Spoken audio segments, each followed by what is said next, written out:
Hi everyone, it's Blue Shift. Welcome to the channel. Today I'm trying something a little bit different today. I'm trying a response video.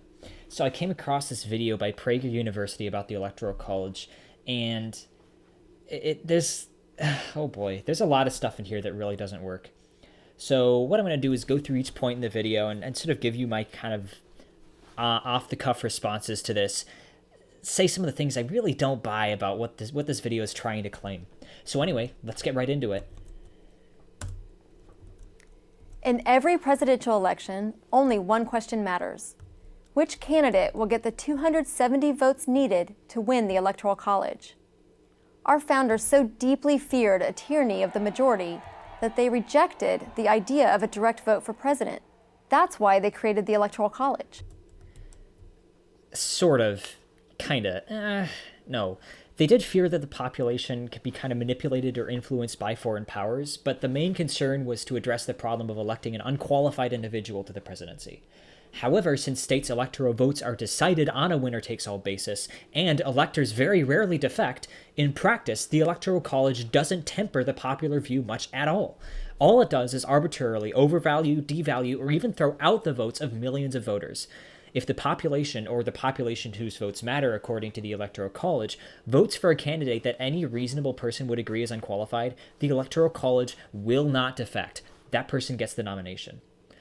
But let's say you buy the premise that the tyranny of the majority is some terrible thing that we need to be avoiding. So if you want to apply this argument to the Electoral College, you need to imply that whoever elects the president gets to then enact tyranny over the rest of the population.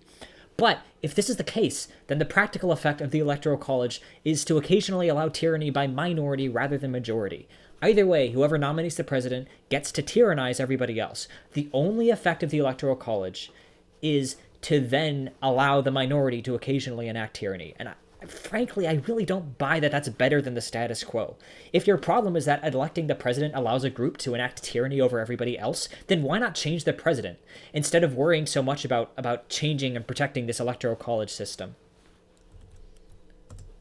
For more than 2 centuries, it has encouraged coalition building, given a voice to both big and small states, and discouraged voter fraud. Okay, so I'm going to need some pretty good substantiating arguments for these claims. Unfortunately, there is now a well-financed, below-the-radar effort to do away with the Electoral College. It is called National Popular Vote, or NPV, and it wants to do exactly what the founders rejected: award the job of president to the person who gets the most votes nationally. Sounds good. Even if you agree with this goal, it's hard to agree with their method. This is going to be interesting. Rather than amend the Constitution, which they have no chance of doing, NPV plans an end run around it. Here's what NPV does. It asks states to sign a contract to give their presidential electors to the winner of the national popular vote instead of the winner of the state's popular vote. So, importantly, the contract only goes into effect if enough states sign it to guarantee that the winner of the popular vote actually wins the election. That is, states with electoral votes totaling 270 votes have to pass the legislation in order for it to take any effect. The video is going to conveniently gloss over this fact until later, so just keep it in your minds for a little bit. What does that mean in practice? It means that if NPV had been in place in 2004, for example, when George W. Bush won the national vote, California's electoral votes would have gone to Bush, even though John Kerry won that state by 1.2 million votes. Can you imagine strongly Democratic California calmly awarding its electors to a Republican? Yes. I mean, I don't see the problem if he won the popular vote. This only seems to be an issue for me if the NPV contract only goes into effect in California and not anywhere else. But remember, it's all or nothing. So if enough states sign it, the practical effect will be that the election goes to the winner of the popular vote. So this California voting Republican situation seems a lot less unjust when it's not just California, but there's enough states doing it to practically sidestep the Electoral College. If this popular vote contract goes into effect, we will effectively have an election system where every single vote matters, and the winner of the popular vote wins the national election. Full stop. That's it. All we would be doing is modifying the Electoral College so that it reflects the popular vote, rather than reflecting the Electoral College and its arbitrary devaluation of certain voters. Another problem with NPV's plan is that it robs states of their sovereignty.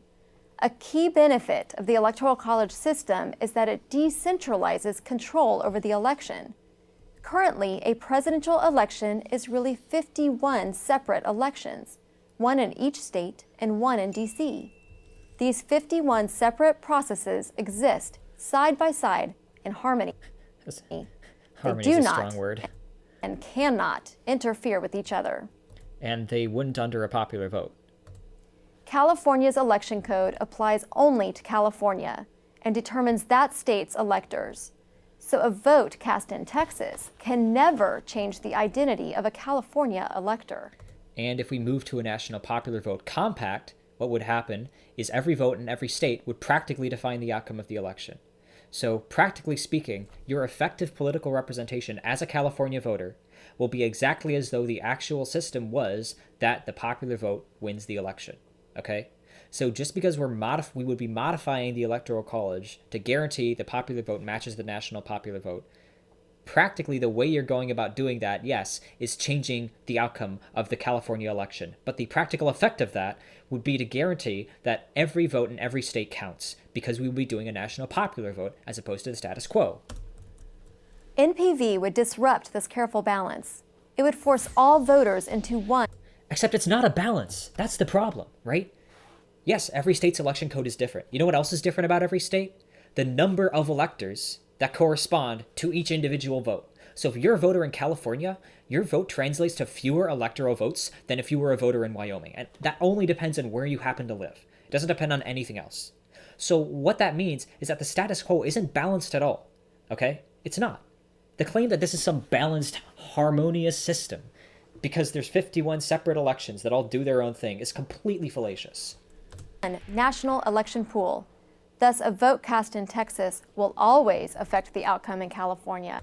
No, it will always affect the outcome of the national election. In the status quo, often a vote in California or Texas doesn't even impact the outcome of the election at all, due to the winner-takes-all nature of most of the state's elections. Again, this is something that the video kind of glosses over, is that every state is winner-takes-all. So in California, if you have a 51% margin for one candidate, that candidate gets all of the electoral votes in California. And so what that means is that every other voter in that state can just go screw themselves because their vote doesn't matter. Now, interestingly enough, the argument that they're making here correctly implies that as it stands, the presidential election depends on the result of state elections. However, the president is the executive of the nation as a whole and should arguably represent the nation as a whole. And the existence of a different election code in Texas always has the potential to unfairly affect a voter in California. Why? Because state election codes can differ drastically. States have different rules about early voting, registering to vote, and qualifying for the ballot. Okay, so that's true, but this is all the same under the status quo. They have different policies regarding felon voting. They have different triggers for recounts. Each and every one of these differences is an opportunity for someone, somewhere, to file a lawsuit claiming unfair treatment. So wait a minute. So your argument is like actually literally that people will file lawsuits against their states for having different election codes? Like, is that really true? Is that what you're saying? The reason I'm confused by this is because this is true under the status quo. The only difference between the status quo and a popular vote is that under the status quo, in addition to the perceived injustice of states having different election codes, you also have the actual injustice of states actually valuing their electoral votes differently because electoral votes aren't quite assigned proportionally to each state, right?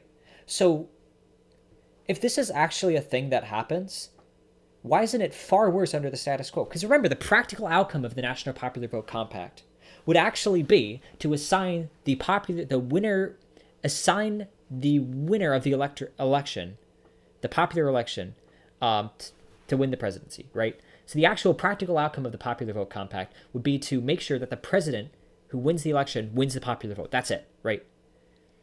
It would be as if we didn't have an electoral college at all. So quibbling about how it would affect the electoral college by implementing this specific policy is meaningless because the practical effect would be to circumvent the electoral college, which you, interestingly enough, acknowledged earlier in the video. Why should a voter in New York get more or less time to early vote than a voter in Florida? Why should a voter in California stand to have their vote arbitrarily devalued compared to a voter in Wyoming? Why should a hanging Chad count in Florida but not in Ohio? The list of possible complaints is endless. And Again, if this is really where you want to go with this discussion, why should a voter in California stand to have their votes devalued compared to a state like Wyoming, right? All of this is true in the status quo, but in addition to all of this, states value their votes differently depending on how big or small they are. I don't see why that's any more just than a popular vote. think of the opportunities for voter fraud if NPV is passed. Oh boy, it's this argument. Currently, an attempt to steal a presidential election requires phony ballots to appear or real ballots to disappear in the right state or combination of states, something that is very hard to anticipate. Except it's not. It's not hard to anticipate what states you would need to swing, because certain states are reliably battleground states every year, right? Iowa is reliably a battleground state. Florida, reliably a battleground state, right? The Rust Belt typically is pretty close. So if I have the capacity to steal 100,000 votes, it's not hard for me to anticipate that, oh, okay, I need to put those votes in Florida in order to win the election, right? Or I need to put those votes in Ohio in order to win the election. But with NPV, voter fraud anywhere can change the election results. Except what you're ignoring is that the margins for victory under a national popular vote are much, much, much higher typically than tens of thousands of votes, right? Many popular elections are decided, well, they're not decided because that's not how we do it, but if you did decide them based on a popular vote, they would be decided typically by many millions of votes. It's pretty rare that you have a popular election getting to within 50 or 100,000 votes. But under an electoral college system, you can stick those votes in specific states that you can predict will be battlegrounds because certain states are reliably battlegrounds, and you can then swing massive numbers of votes by changing a small number of ballots. No need to figure out which states you must swing. Just add or subtract the votes you need or don't want, wherever you can most easily get away with it. Okay, so I'm going to go a little bit more in depth about this argument because it's ridiculously dumb. I have a couple notes here. So in order to see, specifically using a real-world example, let's see why this argument doesn't work. I'm going to look at the 2004 election. So in 2004, Bush won by about 3 million votes in the popular vote. However, he won by only 35 electoral votes in the Electoral College, meaning Kerry would have needed to flip states totaling around 18 electoral votes to steal the election. In the Electoral College, Kerry could have flipped Ohio by stealing around 50,000 votes, thus flipping Ohio from red to blue, causing a 40-point swing and giving him the election. In a popular vote, Kerry would have needed to carry out widespread voter fraud in order to win the election, flipping 1.5 million votes in order to swing the popular vote by 3 million votes. You can look at a number of other elections to carry out similar analyses. You can look at 2012. But the general point is this, right? Voter fraud is easier in a system where smaller numbers of voters have more impact. So under the Electoral College, the winner-takes-all nature of state elections means a small vote swing in one state can cause a much larger swing in the results of the Electoral College. A similar vote swing in a national popular vote, however, would translate to a really small effect on the effective outcome of the election. So you would need a very specific set of outcomes in order for that to work. But under an electoral college, you can reasonably predict that certain states are going to be close. You can reasonably predict that the Rust Belt is going to be reasonably close. You can reasonably predict that Florida is going to be close. You can reasonably predict that Iowa is going to be close. And if you stick your stolen votes in those states, you can switch the election by a huge amount. Popular vote is a lot harder because you typically need a lot more votes. And finally, if NPV is adopted and winning is only about getting the most votes, a candidate might concentrate all of his or her, which is pretty telling language, I think, efforts in the biggest cities or the biggest states. We could see the end of presidential candidates who care about the needs and concerns of people in smaller states or outside of big cities. Okay, so this argument, I have a lot of issues with this argument. I'll start with a couple quickies. So first of all, urban areas are 80% of this country's population, so if you don't like that, tough shit. Second, small states don't have any unifying interest that would justify their electoral overrepresentation, right? They aren't uniformly rural. They aren't uniformly of one political orientation. They're not generally all the same type of industry. They're not all organized the same way economically. So this weird desire to protect the votes of voters in small states is misguided because it's based wholly on geography and not any other reasonable characteristic for which a minority group might need political protection, right? So you might argue that, say, racial minorities need electoral or political protection just because of the state of race relations in the United States and because there's actually a significant power structure there. But this doesn't work with small states because the only unifying factor of small states is that they happen to be small, right? It's just where you happen to live geographically in the country. And so as far as the practical impact of this, there really isn't any reason to, right? Yes, Your location in a political unit can be significant, but it has to have some sort of actual real world corollary or real world impact beyond just arbitrarily based on where you are politically. So the third response I have to this is a little bit more details oriented, but the cost per impression of television ads is actually higher in urban areas. So like on a voters reached per dollar basis, it's more cost effective to target rural voters. But because of the winner takes all nature of state elections and the status quo, campaigns focus on dense markets because those votes matter. In the Electoral College, it's a matter of geographical distribution, not vote cost efficiency, right? So you want to target areas where you can get the most votes. Because if you get the most votes, right, if you win like 55% of the election in California, say, you only need 55% of the election because you get all the votes in California. Under a national popular vote, now it becomes a question of, okay, well, now I can start to try and think about winning some of those other votes in non-urban areas because A, they're cheaper to reach, and B, they matter just as much as every individual vote in an urban area. So the fourth point I have in response here is that the Electoral College encourages candidates to focus their efforts on battleground states. And this kind of leads off of the last one. But the problem is safe states like California can always be counted on to vote Democratic. Obviously, they haven't always been that way. But what's important is in the long-term historical context, it's short-term, right? If I'm looking to see what states I need to focus on, or like going back to your hypothetical voter fraud, your Fantasyland voter fraud situation earlier, right? If I have like 50,000 votes that I can buy somewhere, and I want to like get the most bang for my buck, where do I look? Well, I look in Iowa, I look in Florida, I look at the Rust Belt, and those states are swing states, and I can reasonably predict that those are going to be swing states or are going to be close states in the upcoming election because they've been that way for the last few years. Similarly, I can reasonably look at California if I'm a Democrat or even a Republican and say, okay, well, that state's going to go Democratic, so why should I give a shit what I do there, right? I can ignore California because it's going to vote Democrat pretty much no matter what I do unless I am a phenomenally terrible candidate. So under an electoral college, candidates can get away with ignoring many areas and focus their efforts on certain areas because you can reasonably predict what states are going to be swing states before the election actually happens, right? But under a popular vote, every vote matters. So now instead of visiting just swing states, it's actually incentive to visit other areas because under the NPV, a voter is a voter is a voter, no matter where you live. Here's why all of this is of so much concern. NPV is more than halfway to its goal. NPV's contract will go into effect when states with a combined 270 electoral votes have signed. To date, NPV already has the support of 10 states plus DC. I think the number is actually updated since this video came out, possibly, but I'd have to check that. Together, that's 165 electoral votes. Yeah, it's definitely up to date. I think Colorado, recently passed in at least one or both houses of legislature. Leaving only 105 votes to go. It is time to stop this attempt to undo the way American presidents are elected. Because the way American presidents are currently elected is incomprehensible, has no reasonable or justifiable historical context, and does nothing except arbitrarily disenfranchise voters based on their geographic distribution. Which will in turn undo America.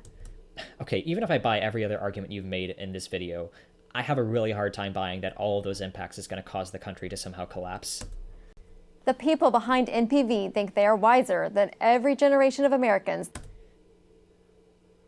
In terms of the Electoral College, they very well might be. And even then, I don't really buy this premise that you're now proposing that every single previous generation of Americans was unified in their support of the Electoral College. I'm sure many of them opposed it.